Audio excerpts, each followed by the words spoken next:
It's time for FLA Law, brought to you by the personal injury attorneys of Perenich, Caulfield, Avril, and Noyes. This hour will be informative, along with taking your questions and comments. Now, here are your hosts for today's show. Good evening. It is Tuesday at 5 o'clock, and that means FLA Law on the radio. My name is Matthew Noyes. I'm one of the partners at Perenich, Caulfield, Avril, and Noyes, the oldest personal injury law firm in Tampa Bay. We have been helping people since 1955 after car accidents, personal injury matters, workers' comp claims, and also Social Security disability matters. So I'm here to answer questions regarding those types of areas of law, but I'm not here alone. I have my good friend and colleague, Mike Fainer, here as well to answer questions for you. So, Mike, without further ado, why don't you introduce yourself to our listeners? First of all, Matt, thanks for inviting me. It's been a pleasure, and I'm not going to remind you how we've known each other for almost 29, 30 years. It's almost been 30 years. We've known each other when we were junior lawyers, just coming fresh out of law school and everything. You still look young. Yeah, that's what happens. Thank you. I'm glad one of us is pulling it off and everything. That's what happens with grandchildren and children of my own. So yeah, I kind of never got the bug for kids, and everything. But like I said, I've been a practicing lawyer here in the Tampa Bay area for about 29 years. Started my career off as a litigator. That's how we actually got to know each other many years ago. But I don't litigate anymore. I sobered up a little bit, and my calling was basically becoming a tax attorney, and went back, got my master's in tax at good old UF. Yeah. So I'm part Gator and everything. But really focused, I'm a transactional guy now. Primarily do tax, but more importantly, it's the intersection with tax, estate planning, real estate, corporate, probate, all the things that there's so many misconceptions of out there, and look forward to dispelling a lot of those misconceptions today. Right. I think that's really good because, I mean, your tax education, you're added. I mean, law school wasn't enough. You wanted to go and get another degree. Yeah, you have to rub it in. I'm one of those, getting that master's of tax is an additional year. And yeah, I was crazy. But that tax education really helps you in your estate planning practice. Absolutely. As well. I mean, it's remarkable how much tax impacts us all, both good and bad. Right. And being able to help clients out by basically saying, look, here's the maximum strategy, not only to put them at ease, but like I said, a lot of my job is just basically taking a lot of misperceptions out of the tax system, the probate system, and the uncertainty. Right. I mean, one of the good things that I like doing as a planner is being proactive, giving people peace of mind, number one, but number two, also making sure what they want gets implemented. It's one of the few areas of law where that you get to do that. Yeah. I mean, people normally don't come to, as a lawyer, we traditionally think like, yeah, somebody's wrong, Joe, or I've been injured, or I've been arrested. I have one of the few practices where we can proactively plan. So It is a little bit of a different kind of legal practice than most lawyers. No, that's really good. So if you have questions regarding tax law or estate planning, I mean, this is the hour to call. It's a free legal advice, answers to your questions regarding those areas of law. And the number is 727-441-3000. But we're not only here live on the radio, we are also live on the law firm's Facebook page. And that's Perenich, Caulfield, Avril, and Noyes Injury Lawyers. And if you don't want to hear your voice on the radio, but you still have a question, type in your question right on the comments of our Facebook page, and we'd be happy to address them there. Not only live on the radio, but also live on Facebook. We are also live on our firm's YouTube page. So if you want to watch us on YouTube, we're there as well. Before taking our first call or asking the first question, I do want to give a birthday shout out to Jacqueline. Jacqueline Bryant is one of my partners that is often hosting this show. And so happy birthday to Jacqueline. I think she's like 22 now or something like that. Happy birthday, Jackie. That's right. All right. So, Mike, you talked about that you have Gator in you, but you also had the Fighting Irish in you. That's too, right. right? I did my undergraduate at the University of Notre Dame. I was there for some good times in the late 80s. Last time we won the national championship, Lou Holtz, Heisman Trophy winners, all that other stuff. So there you go. And our founding partner, Guy Perenich. That's right. That's actually how I first met you guys. I wasn't good enough to join you guys fresh out of law school, but I knew Guy many, many years ago, just an institution here, and just the whole family and stuff. Well, I had to be a legal assistant for 7 For- years at the firm before I got hired as an attorney as well. So God bless you. But it does look like, I think we have our caller on the line. It looks like Cassandra's on the line. Hi, Matt and Mike. Hi, Cassandra. Evening. Thank you for listening. Of course. I have a question. Sure. If I have a trust, do I need a will as well? You absolutely, positively do. Why is that? One, because Florida law says you have to. Okay. Okay. Good reason. If you have a trust, your will is actually a very simple will. One of the purposes of the trust is to avoid probate. And if you don't have a will, basically pouring your estate over into it, you're going to trigger a probate. And one of the reasons why people set up trusts is to avoid probate. So it's both documents working in conjunction, which guarantee the fact that you will not have to, when you pass, have the court supervision there. It is a simple will, but it still is a will. Cassandra, does that answer your question? It does. Thank you so much. Thank you for listening, and thank you for calling in. That does free up one of our lines. It's 727-441-3000. I think Cassandra has the perfect lead into the question. It's estate planning. Correct. So what type of estate planning, what's the purpose of estate planning first? Yeah, actually, I always like to say it's more than just estate planning. It's life and estate planning. Oh, okay. It's remarkable how many people want to talk about death. Okay. I don't want to kill you off right away when I'm talking to you. I actually want to talk about quality of life with you. So any attorney who's doing, quote, estate planning always starts off by basically saying, okay, there's some basic things that we want to plan for, such as incapacity.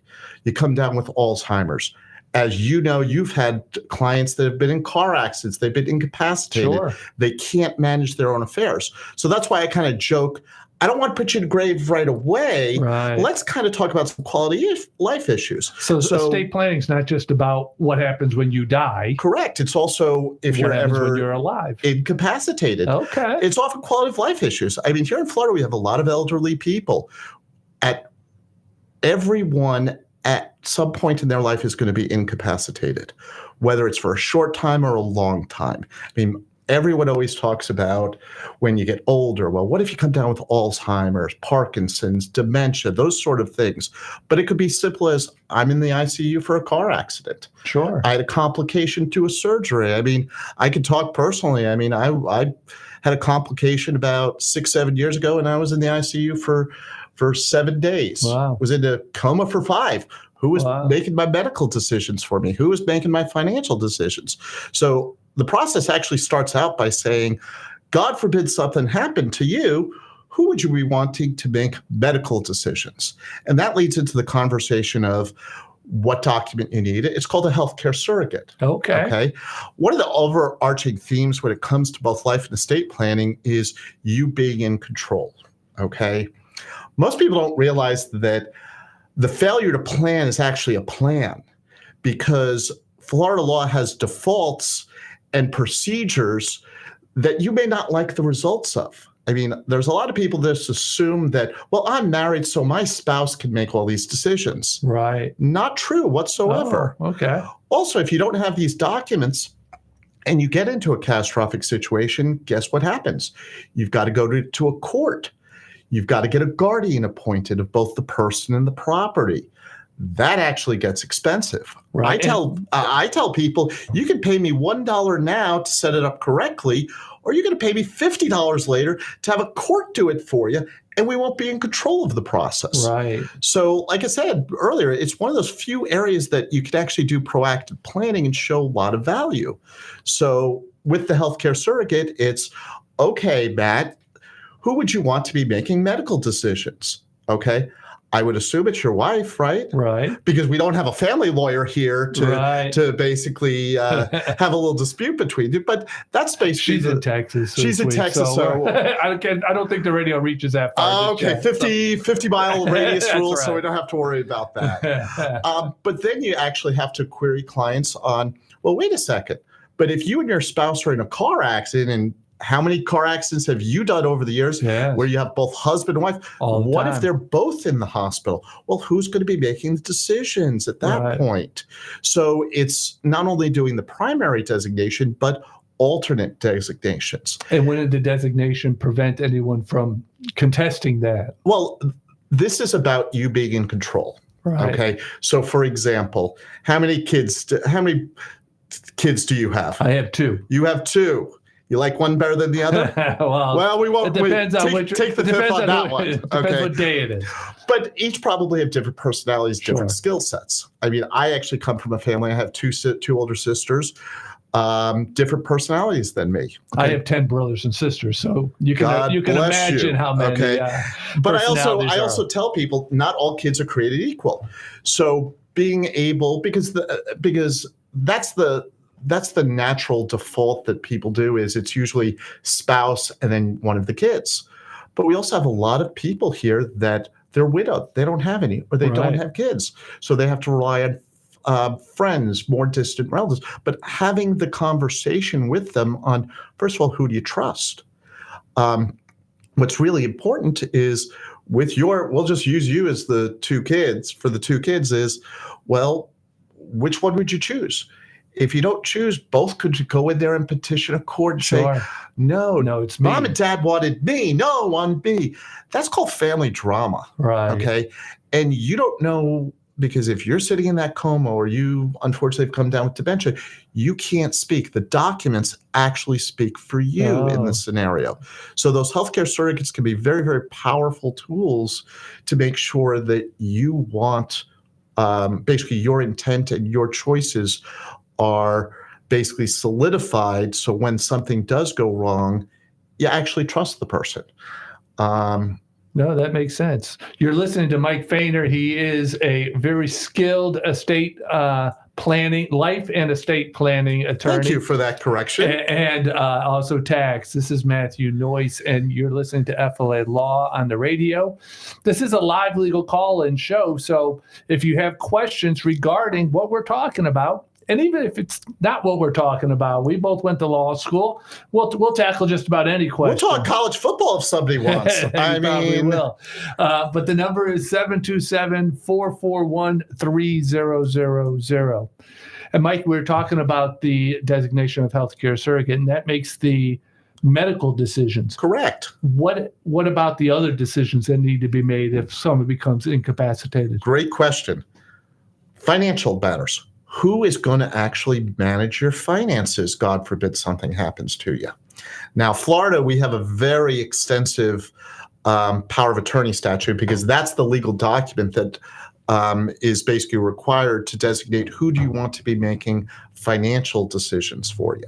Okay. It's called the power of attorney. Power of attorney. Durable power of attorney. Okay. POA, DPOA. Everybody calls it kind of different things. Right. A couple of years ago, the Florida legislature, in their infinite wisdom, as lawyers we can laugh what comes out of Tallahassee. That's right. It created a really interesting dilemma, in which, in order to give your agent authority to act, you actually have to spell it out in the document. You can't just say, anything that I can do, I hereby delegate to you, Matt. I actually had to create our document from about a 4 or 5 page document to a 15-page document. Oh, my goodness. Thank you, Tallahassee. Yeah. But it's often a different skill set on who do you trust to manage your finances for you. Who's going to pay your bills? Who's going to manage your investments? Who's going to make those decisions? Okay. The ability to say healthcare decisions may be different than financial decisions. Sure. I got to say, I've seen a lot of families that have said, love my kids. One of them can balance the checkbook, the other can't. Right. The other one's the emotional one, one's not. So we're going to split the duties. So that's also the important thing, because, like I said, if you're incapacitated, who's going to pay your bills? Who's going to manage your finances? Keep going back to who's going to pay the medical bills in that car accident or something like that. Right. And also, it's also one of those really powerful things here in Florida with more elderly people. Can people manage their own finances? Mhm. Just by nature of getting older, it becomes more complicated. So you have the good son or daughter stepping up, using the power of attorney to make sure that mom and dad are taken care of. And you can use the durable power of attorney even if the person's not incapacitated. If Absolutely. They choose to. And that's the key thing. Is one of the biggest misconceptions is, and this was one of the statute changes back in 2011 and 12, is you used to say you had to have a declaration that somebody was incapacitated to use the power of attorney. Okay. Here, once you write it, they have the power to use it right away. So you've got to have a more detailed conversation and say, do you really trust the person? Do you want to give them a copy of it? I mean, we've done a very interesting workaround where we escrow copies of it and basically say to people, okay, well, if something happens to mom and dad, then have son or daughter reach out to my office, and then we'll give you a copy of it. This prevents fraud. I mean, unfortunately, I've heard many people say, well, I love my kids. They would never do that. Oh my God, we're old when we can recite that line over and over again. But it's important to basically choose someone you trust, but also has the skill set too. Sure.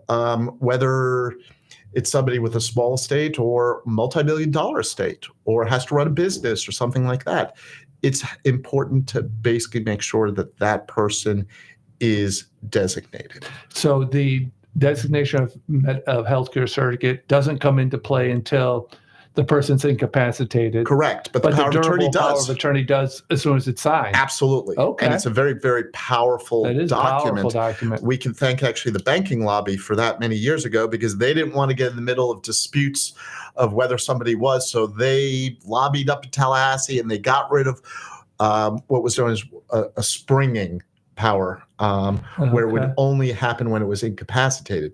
We don't have that luxury anymore. So a lot of attorneys will warn clients and basically say, this has to be escrowed, and are you sure you want to give it to someone? Because the important thing is you can designate someone, but if you're designating someone who you think is going to abuse it or stuff, I mean, unfortunately, elder abuse is a lot more common. And the perpetrators are what I like to say are the greedy beneficiaries, the greedy sons and daughters and stuff like that. Right. The ones that basically have no soul or think they're entitled to stuff. And but it's a fine balance between the two. Sure. Because, as I said earlier, if you don't have these documents and you have to have somebody appointed by a court, love our judges here. Well, most of the judges I love here in Pinellas County. They are all listening, though. I know they are. Call out to all my probate judges, Judge Stearns, Judge Coleman, and Judge Campbell down and St. Pete. Those are the ones I deal with the most. So I love all three of them. But they're put into awkward situations because if you don't have those documents, somebody's going to have to actually petition, and they're great judges, but they don't know what your wishes are. They don't know all the personalities. They try to do what's in your best interest, but often they don't know. Florida also has some presumptions that say, for example, that a spouse is better than somebody else, but that's rebuttable, meaning you could present evidence that, but once again, spend the time, come into my office, let's get the documents done. Once again, pay me $1 now to avoid paying me $50 later to clean up the mess. And what I hear often is that younger people don't want to do this life and estate planning because they're afraid, well, gosh, there's so much that could happen while things are changing, while life is happening. I'm afraid I'm stuck. Oh, no, stuck. Absolutely untrue. Right. Let's shoot that. Okay, you can change these documents anytime you want to. Okay. And I encourage clients to look at them at least once or twice a year because family situations change. But it's interesting, you should point out younger adults, the newlyweds. We just had a child. They present another interesting life planning is they've got to designate who they want to take care of their minor children. God forbid something happens to them. Right. I mean, do you really want it to go to your bum brother or your slutty sister or something like that? This is about, and believe it or not, that's one of the things that actually motivates younger adults to come in and get their affairs in order. I can see that. I just had a kid. Oh my God. I better do something. I better do something. And what do I have to do? Well, you get them involved. I mean, it may not be the sophisticated final plan of, say, 20 years in the future when you've accumulated more wealth and we're dealing with more sophisticated planning, but basic documents, your healthcare certificate, your power of attorney. There's one other one I'll talk about in just a second, but for people that have minor children, nomination of guardian. Okay. It is basically a proclamation that says, God forbid something happens to mother and father of a child. This is who we want to be managing the affairs for that child. I basically joke with clients and I say, who do you want signing the permission slip to go on the field trip? That's who really you're talking about. But then also courting to make sure that, God forbid something happens to mom and dad, that there's an infrastructure to manage money for the benefit of the kids. No, that makes sense. I mean, that's why it's important to do this life and estate planning when you're young. Absolutely. And once again, you can always change it. Everybody changes their things. I mean, because what could be a cute little 2-year-old turns into a monster at the age of 14. And then somehow comes this wonderful adult when they're 22 or 23. So things change, dynamics change, stuff like that. Life changes. I Life mean, changes. Spouses can disappear, unfortunately. And so those things need to be changed. Absolutely. It does look like we do have a caller. Thank you for holding, and thank you for listening to us on FLA Law on the radio. I have Mike Fainer here. How can we help you? Hi, so this is so exciting to have an actual attorney answer my question. Well, that's what we're here for. Hi. So my spouse and I have different accounts. How can I avoid getting stuck with my spouse's bills if he dies before me? Well, great question. That is a good Depends question. upon the bill. I mean, there's some obligations that are joint. I do always also have a little concern when spouses, I'm assuming it's first marriage, correct? Yeah. Okay. That's one of those that you consider a family lawyer rather than an estate planning lawyer. And I'm half joking, but I'm half serious. Because the way Florida law kind of approaches it is, yes, you have your own individual debts, but remember, as a surviving spouse, you cannot disinherit a surviving spouse. So when somebody dies, you can't stiff your creditors. You're not going to get stuck with the bill. They can't go after an asset that was just in your individual name. But also remember, as a surviving spouse, you're the de facto beneficiary of the surviving spouse. So it's one of these that the bill's got to get paid, but that means also it's going to be less of the estate to distribute to the surviving spouse. So it is kind of a double-edged sword. Most spouses, especially, and then why I asked about first marriages is that's a different planning than if it was a second marriage, because usually on your first marriage, there's a lot more trust. You're having assets held jointly. Both have access to it. But technically, debt that your husband basically incurs, it's his. So his assets would have to satisfy it. They can't necessarily go after yours, but this is one you have to take the next step. That means there'll be less for you to get. Let me ask you this question. I mean, because we see a lot in our auto accidents and our personal injury cases that one spouse incurs, they gets in a horrible crash, and they have huge medical bills from the crash. Well, Matt, but that's why they hire you, because they get you a big settlement and the bills are paid. They don't have that problem. But assuming there's insurance coverage and all that other stuff. And sadly, sometimes these people pass away from the crash, and then the spouse is concerned about who's going to pay these medical bills. Right. Ultimately, what people fail to realize when you die, you can't stiff your creditors. Okay.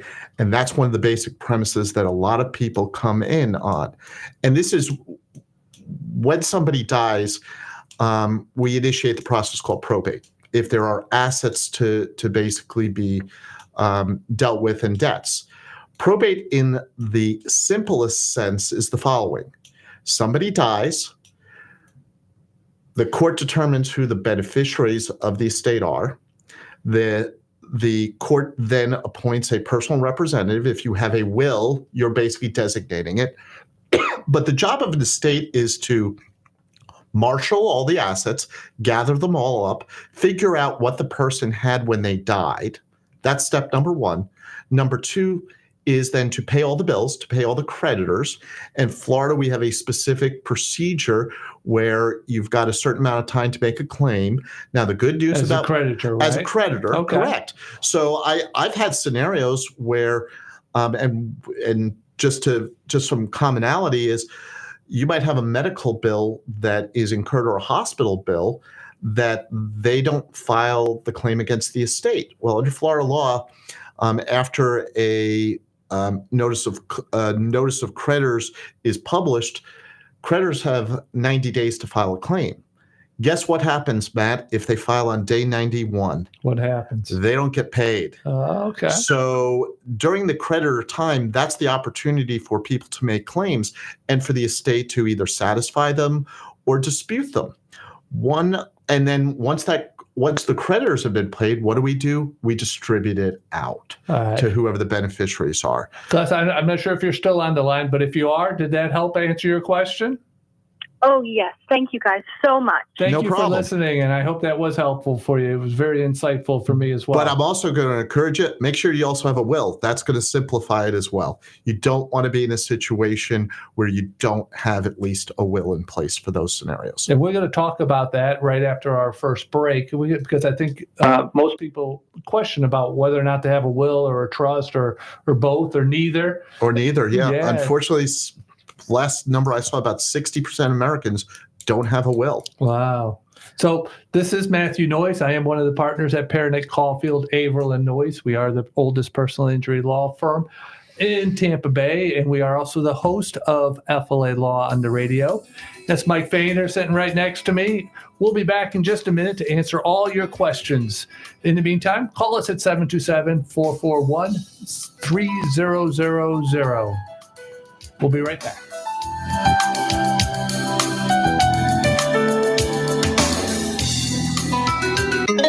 This is the Tan Talk Radio Network. In 1955, the law firm now known as Perenich, Caulfield, Avril, and Noyes made a decision. Instead of taking whatever cases came through their doors, they decided to focus specifically on personal injury. 64 years later, the law firm is one of Clearwater's longest-running personal injury firms. Available 24 hours a day with offices in Clearwater and throughout Tampa Bay, they're ready to put decades of experience to work for you if you or a loved one has been injured in a car accident or injured due to someone's negligence or recklessness. If you feel overwhelmed, uncertain, or unsure about your next steps after being involved in an accident or after a loved one sustained serious injuries due to someone else's negligence, call Perenich, Caulfield, Avril, and Noyes at 727-796-8282 or online at usalaw.com. That's 727-796-8282 or online at usalaw.com. Non-attorney spokesman. This is the Tan Talk Radio Network.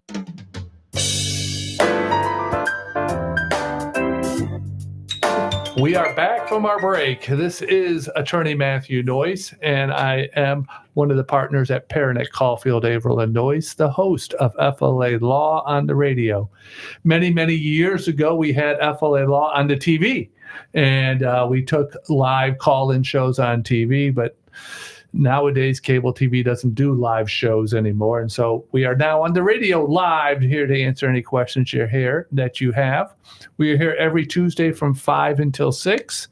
And this Tuesday is extra special because I have my friend and colleague, Mike Feiner, with me to answer questions that you have regarding life and estate planning and tax law as well.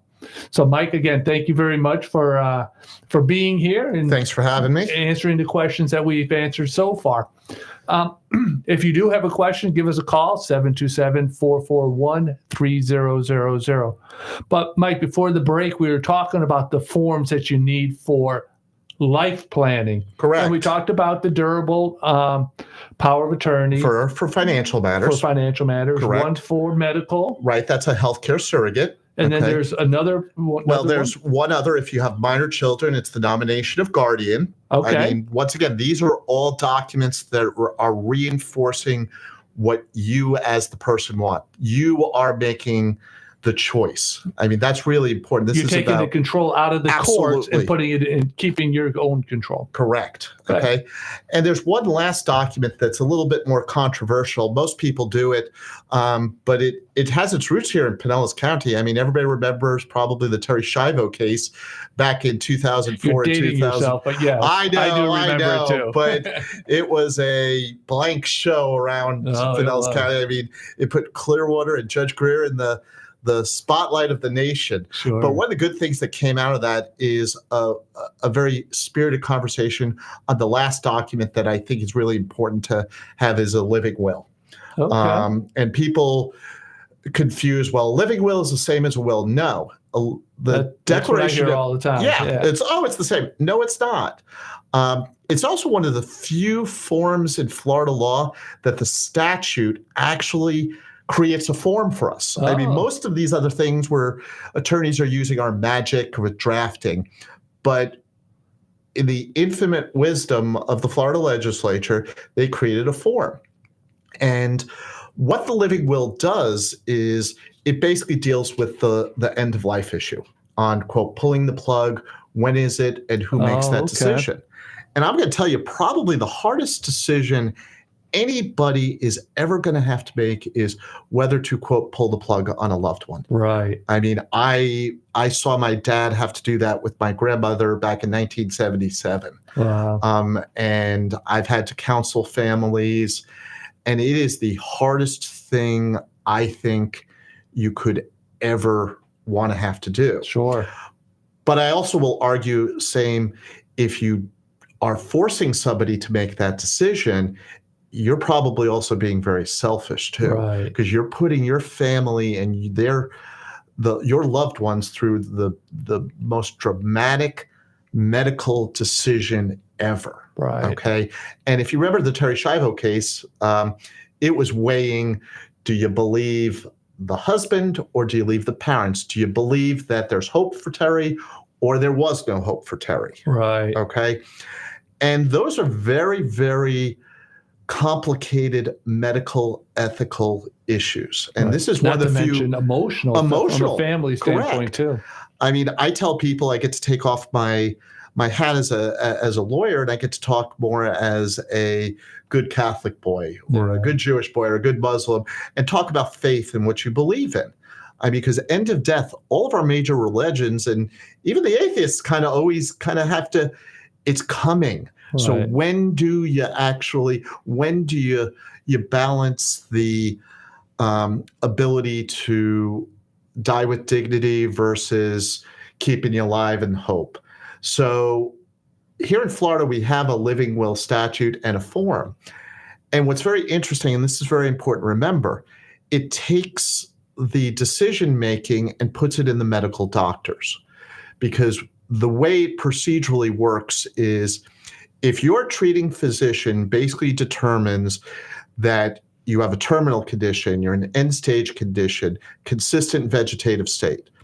Those are all terms from the statute, but I basically say, if your doctor says that there's no longer any hope for you, okay? Right. And you got to believe that doctors do the right thing. I mean, Right. you see it on the personal injury side that there are good doctors out there. Sure. Okay? And you got to believe that doctors, when they take that Hippocratic oath, they actually want to do good. If you don't believe in that, conspiracies and all that other stuff, then you know what? There's no Right. hope for you, to Right. be honest with you. No form is going to help. No you. forms, nothing's going to help you.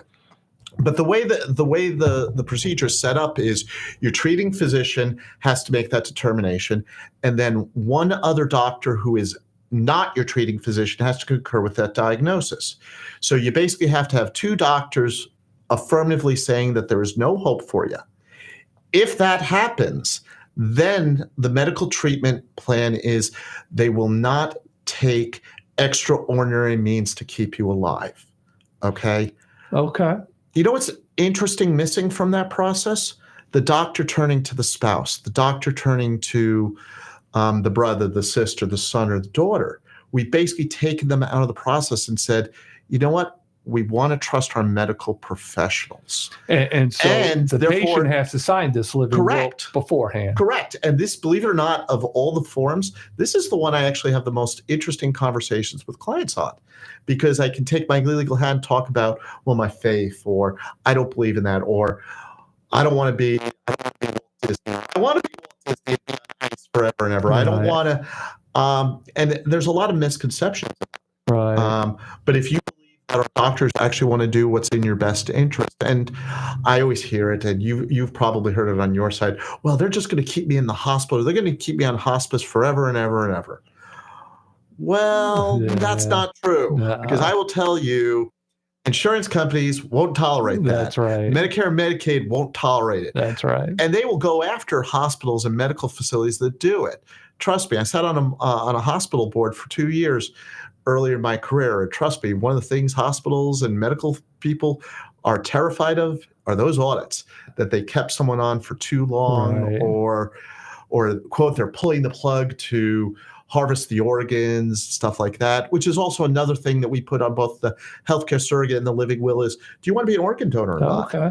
And there's It gives that person the power to make those decisions. absolutely. While they This, still can. I mean, once again, I'm going to sound like a broken record player. This is about you taking control of your own destiny and making sure that what you want is actually implemented. That's very good. That's very helpful. And so if you have questions regarding the living will or the other documents that we talked about, please give us a call. We have about 17 minutes left, and we do have Maxwell on the line.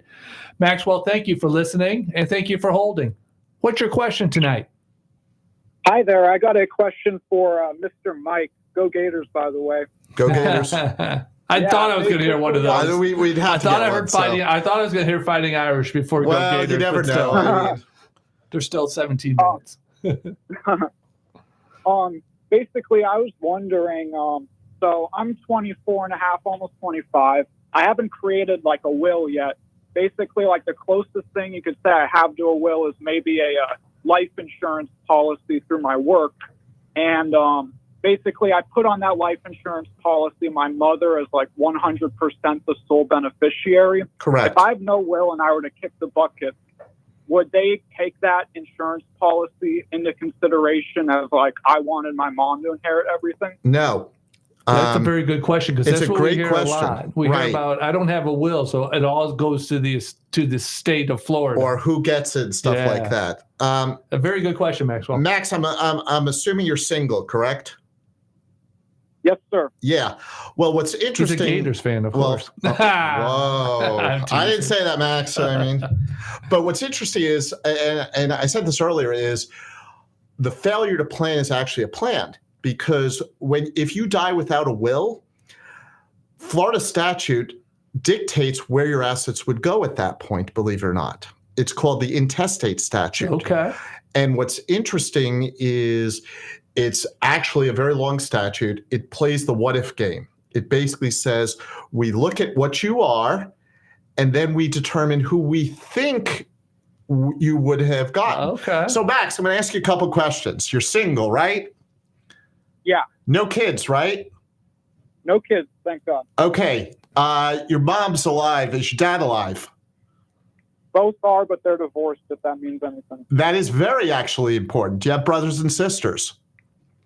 A brother and a sister, both younger. Okay, so here's what Florida statute would say would be who would inherit your estate because you didn't have a will. It would be equally divided between your mom and dad. Okay, and we literally go through the statute. It determines it, and the type of questions that the statute needs answered is, are you married? Do you have kids? Did your parents survive? Do you have brothers and sisters? I And see literally, like a flow chart. there's a kinda flow going. chart in the statute that says it. Now, you bring up the insurance policy. I was going to ask you that question. The insurance policy would not be subject to probate because there are assets that if you put a beneficiary designation on, you can avoid probate, and that will actually trump what you put on your will. So no, that insurance policy, and you said it was from work, so it's probably like a group insurance policy and stuff like that. That would go to your mom, no doubt about it. But your not through probate, though. Not through probate. Just through that contract. Correct. And that's also the value of the estate planning process is if it's planned correctly with beneficiary designations or because you're married or other tools, we can avoid probate. Probate doesn't have to be bad. Probate is the failure to plan. Right. That it's, when you think about it, it's you didn't cross all your T's and dot your I's. I mean, I have had, I represent a lot of affluent individuals. If I'm doing my job correctly, we're not ever going to have to go to probate. Believe it or not, where I'm actually seeing the probate is in lower economic classes, in, believe it or not, the smaller estates, the sub $500,000 estates that people don't want to do the sitting down with a lawyer and figuring out, let's do the beneficiary designations, okay? But Max, I am going to tell you, you still need a healthcare surrogate, a living will, and a power of attorney. The reason, you want your mom and dad arguing on who's making decisions, especially if they're divorced. This is your ability to basically designate who you want to take control. God forbid something happens to you during your life, but on your death, your mom and dad are going to split your estate equally of those assets that would be subject to probate. Was that helpful for you, Max? Extremely helpful. Thank you so much for giving that answer. Perfect. Thank you for listening, and we encourage you to continue to listen to FLA Law on the radio. Mike, you did kind of bring up something that I wanted to ask you about is how can you streamline or avoid probate? Real simple. I mean, there's lots of different ways, but it's not just one thing. There are certain assets where you can designate a beneficiary designation that, for example, life insurance is the most common one, by basically saying, when I die, I name, in Max's case, it goes to his mother. That would not be subject to probate whatsoever. Now, here's the trap. Max actually shared with us the insurance was probably a group plan, so it's a fringe benefit. Well, what's important is a lot of the people don't realize you actually have to name a beneficiary. Okay, so I actually see it a lot where these group plans, where an employer is paying for it, people forget to name someone.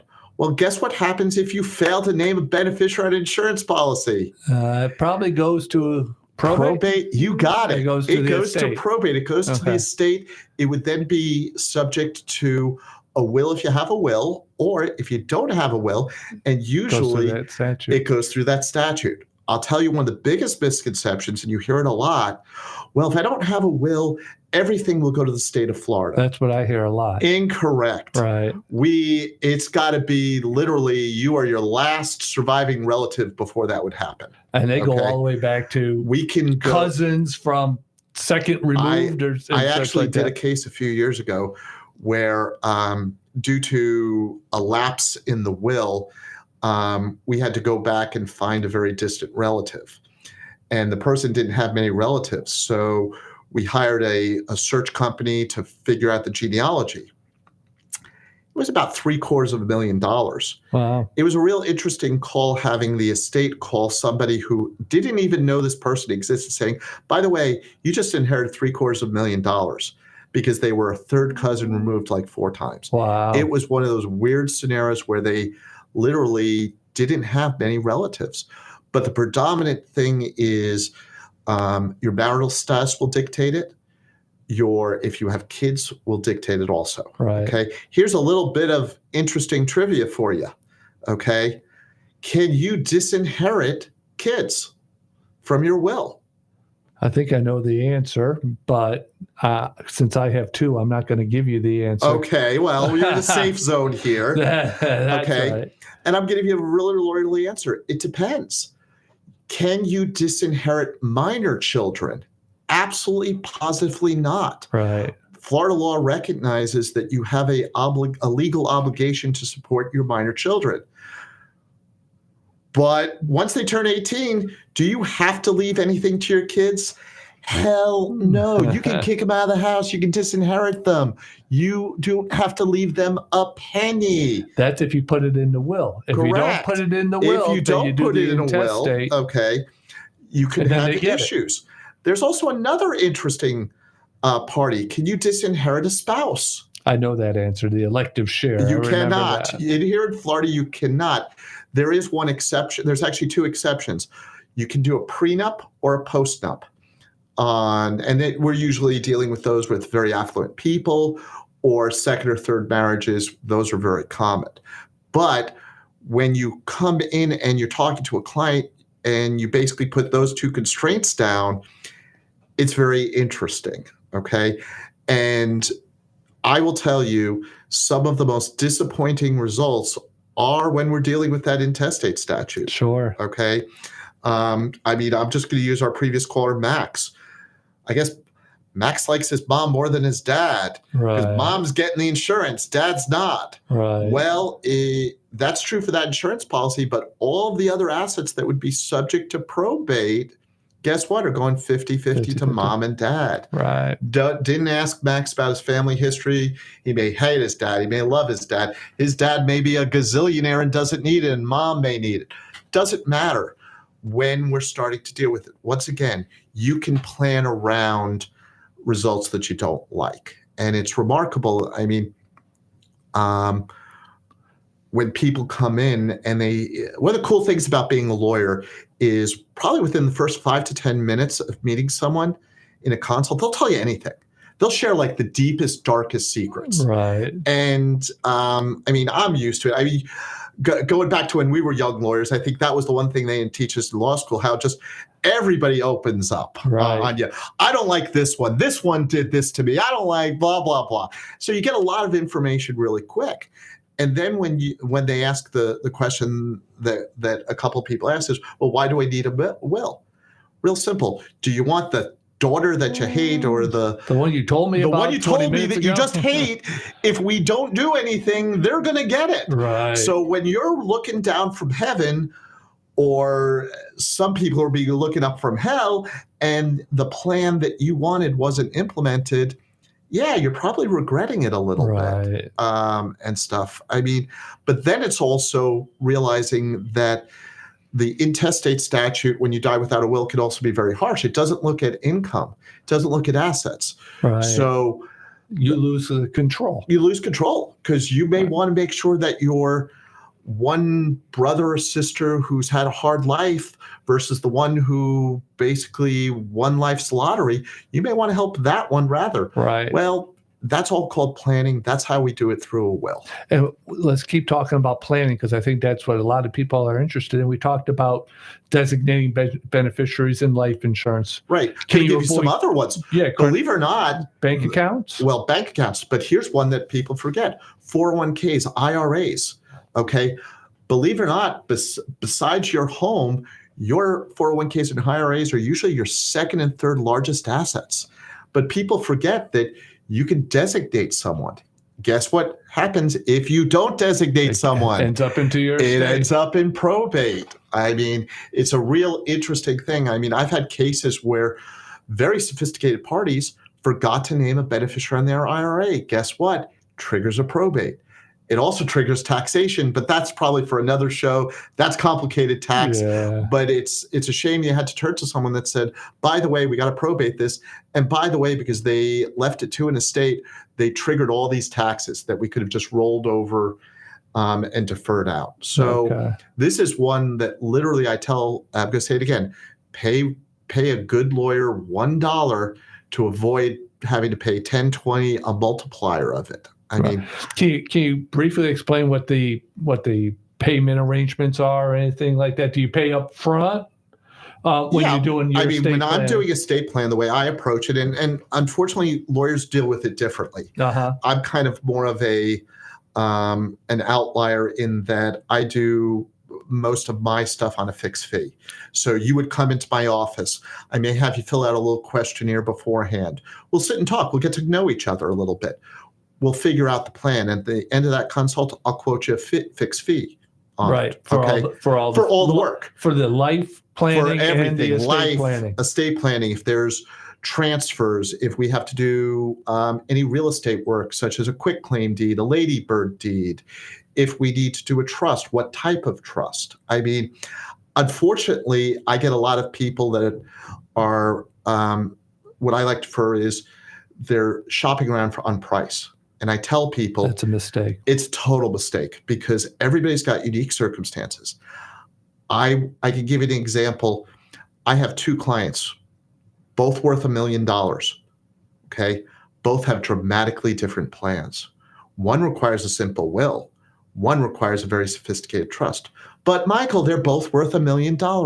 Right. Not everybody is the same. Right. And if somebody's basically willing to quote you something without actually having a conversation with you, find somebody else. Right. It's too important. No, I agree. That's what I like about you, Mike, because you do listen to the people and then you modify your services based on their needs. Absolutely. It's not check here to check here. Right. Yeah. No, I will concede a lot of estate planning is very boilerplate, but you pay an attorney to do it right. I mean, there's a former probate judge who would always go around and tell the community that says his biggest problem serving as the probate judge was people that were doing it on LegalZoom or doing it by themselves.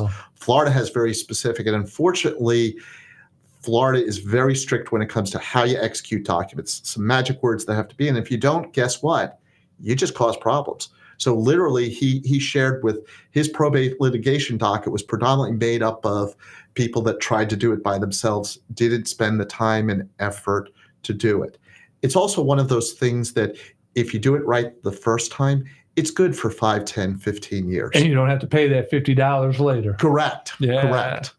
Yeah, no, that's really good. Mike, I had so many more things to talk about. I wanted to talk about revocable trusts and also the tax implications, but we are running out of time. And so I'm going to have you come again on another Tuesday on FLA Law. Wow. We will wow everyone talking about the taxation of grantor trusts. Well, love it. People, remember, I went to school for an extra year for this and stuff like that. That's a very important. There's a lot of good information. I mean, our estate tax is so high that not many people are paying the estate tax, but people fail to realize when you die, you still have income tax to pay. I was going to ask you that. And that's we do have a little time. Yeah. Florida estate tax. We don't have an estate tax here. Remember, we live in misconception. We live in Freedom, Florida. We don't have taxes. Yay, we don't have income tax. But what's funny is I represent a lot of snowbirds. They split their times. You go to some northern states, they actually have a state estate tax. Right. Okay. We had state and federal taxes in New York. Oh, it's hell. Yeah. It's hell. Trust me. I mean, I've got Jersey that wants to basically seize 60% of somebody's estate when there dies with all this other stuff. Well, Mike, if somebody needs to reach you, how can they get in contact with you? Well, our office up in the Old Spar area. We're right across from the Eastlake Woodlands Country Club. Our number is 727-443-5190. And ask for me. Be more than happy to answer a question, see how we can help you out. Yeah, and if you need to get that information again, you can always call our office at Perenich, Caulfield, Avril, and Noyes at 727-796-8282. This is Matthew Noyes, and we're wrapping up on this Tuesday's edition, but I'll be back next Tuesday to be here to answer any questions you have. In the meantime, WTAN, Clearwater. FM 106.1. WDCF, Dade City. FM 102.3. Listen. This is CBS News on